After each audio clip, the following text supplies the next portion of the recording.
A wise man once said, everything starts with the correct question. And in the spirit of wisdom, I have some important questions that demand answers. How come after I was hospitalized multiple times due to poisoning was I repeatedly denied my civil right to file a police report? Why did my father admit in 2010 to killing my grandfather Alex in 1995 and then quickly recant his statement when he didn't get the read that he liked? And how did my mother choke to death on her own saliva while my father was allegedly sleeping right next to her and just so happens to be the lightest sleeper that I've ever met?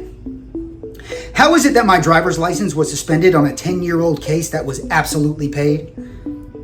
And how come multiple fraudulent judgments from unrelated cases were reported to my credit profile without notification as required by federal law? How come on February 20th, 2023, when I traveled to the sheriff's office to submit my 4th internal affairs complaint and accidentally ran into Sheriff Chitwood, why did he look directly into my eyes and ask, "What are you doing here?" Why was the sheriff trying to intimidate me? Why did Felony Circuit Judge Don Nichols call me into court to determine competency only 2 weeks after I submitted a 27-page internal affairs complaint containing photocopies of fraud facilitated through the clerk's office? And why did she determine that I was suffering from compartmentalized delusions? Why did the judge do all this? Why was I ordered to do a competency evaluation in the first place? Why did our very own county commissioner, Donald Dempsey, a man who I've had a personal relationship with for over 20 years, go completely silent after I emailed him multiple PDF files containing irrefutable evidence of double charging on court fines? And only a month later, why did multiple police officers without a warrant for my home or property sneak onto my 1.5-acre lot at midnight on a school night, kick in my front door, assault me at gunpoint in front of my children, and charge me with resisting 35 feet into my own home prior to throwing me in jail with no bond on 2 completely fabricated cases? Why did all these officers do this? 6 days later at bond hearing, why did Assistant State Attorney Nicholas Cramperth refuse to make a phone call to stop large amounts of heroin from being trafficked out of the detox wing at Volusia County Department of Corrections? Those tapes need to be accessed. This was no small operation. Why did the same state attorney perjure himself in open court while under oath, claiming to be in possession of evidence that he clearly did not have because no dash cam was submitted?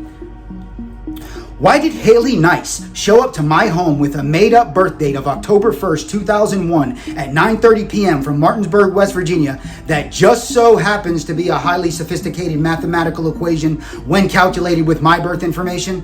How did a 20-year-old kid know how to do all this? Did she do this on her own? Yeah, I don't think so.